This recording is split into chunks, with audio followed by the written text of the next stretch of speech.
تو اہم خبر دیں گے کہ فوجی عدالتوں میں سویلین کے ٹرائل کے خلاف درخواستوں پر سماعت جاری ہے۔ سول سوسائٹی کے وکیل فیصل صدیقی نے دلائل میں کہا، آرمی ٹرائل سے متعلق سپریم کورٹ کے 5 فیصلے موجود ہیں۔ جسٹس عائشہ ملک نے استفسار کیا کہ ان وجوہات پر سویلینز کا ٹرائل آرمی ایکٹ کے تحت کیا جاتا ہے۔ جسٹس منصور علی شاہ نے ریمارکس دیے، فوجی عدالتوں میں ٹرائل تب ہوتا ہے جب بات قومی سلامتی کی ہو۔ سویلینز نے آرمی ایکٹ یا آفیشل سیکریٹ ایکٹ کی خلاف ورزی کب کی؟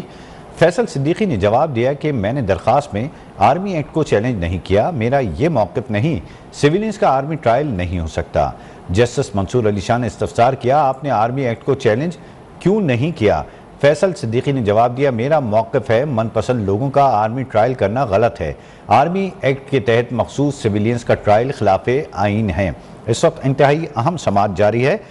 فوجی عدالتوں میں سویلینز کے ٹرائل کے خلاف درخواستوں پر سماعت جاری ہے۔ 4 جانب سے یہ درخواستیں دائر کی گئیں۔ درخواست گزار 4 فریقین ہیں اور ان کے حوالے سے اب درخواستوں پر سماعت جاری ہے۔ کل 9 رکنی لارجر بینچ بنا تھا، جس میں سے 2 ججز سینئر ترین جج جسٹس قاضی فائز عیسیٰ اور جسٹس سردار مسعود مالک کے الگ ہونے کے بعد اب 7 رکنی بینچ تشکیل دیا گیا اور 7 رکنی بینچ اس اہم کیس کی سماعت کر رہا ہے۔ اب جو سماعت ہوئی ہے اس کے متعلق اپنے ناظرین کو ہم بتا رہے ہیں کہ سول سوسائٹی کے وکیل فیصل صدیقی نے دلائل میں کہا کہ آرمی ٹرائل سے متعلق سپریم کورٹ کے 5 فیصلے موجود ہیں۔ جسٹس عائشہ ملک نے استفسار کیا اس حوالے سے کہ کن وجوہات پر سویلینز کا ٹرائل آرمی ایکٹ کے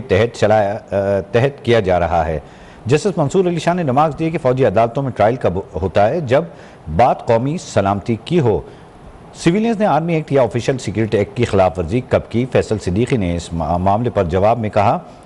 کہ جو بھی معاملہ ہے اس پر ان کا کہنا تھا کہ سویلینز نے آرمی ایکٹ یا آفیشل سیکریٹ ایکٹ کی خلاف ورزی کب کی؟ فیصل صدیقی نے جواب دیا، میں نے درخواست میں آرمی ایکٹ کو چیلنج نہیں کیا، میرا یہ موقف نہیں، سویلینز کا آرمی ٹرائل نہیں ہو سکتا۔ جسٹس منصور علی شاہ نے استفسار کیا، آپ نے آرمی ایکٹ کو چیلنج کیوں نہیں کیا؟ فیصل صدیقی نے جواب دیا، میرا موقف ہے من پسند لوگوں کا آرمی ٹرائل کرنا غلط ہے، آرمی ایکٹ کے تحت مخصوص سویلینز کا ٹرائل خلاف آئین ہے۔ اسی کی تفصیلات جانیں گے، آفتاب جہاں ہمارے ساتھ موجود ہیں۔ آفتاب جہاں، یہ جو کیس ہے وہ سویلینز کے ٹرائل کے خلاف ہے جو فوجی عدالتیں ہیں، اور اس پر جو اب تک سماعت میں جو استفسار کیے ہیں چیف جسٹس نے اور معزز جج صاحبان نے وہ کیا ہیں، اور دوسری جانب جو استدعا کی گئی ہے جو درخواست گزار ہیں ان کے وکیل کا کیا موقف سامنے آیا ہے؟ دیکھیں، فوجی عدالتوں میں سویلین کے ٹرائل کے حوالے سے یہ اہم سماعت اس وقت سپریم کورٹ میں جاری ہے۔ گزشتہ روز بھی اس کی سماعت ہوئی تھی اور گزشتہ روز جب کیس کو ملتوی کیا گیا تھا تو اس کے بعد ایک رپورٹ جاری کی گئی تھی جس میں عدالت کی جانب سے وفاق 4 صوبوں، وزیر اعظم اور وزیر دفاع سے رپورٹ طلب کیا گیا تھا، اور اب پنجاب حکومت کی جانب سے جو 9 مئی کے واقعات میں ملوث زیر حراست جو ملزمان ہیں ان کا ڈیٹا سپریم کورٹ میں پیش کیا گیا ہے۔ رپورٹ میں جو رپورٹ جمع کرایا گیا ہے اس میں زیر حراست ملزمان کا جو فوج کی زیر حراست جو ملزمان ہیں ان کا ڈیٹا موجود نہیں ہے، جبکہ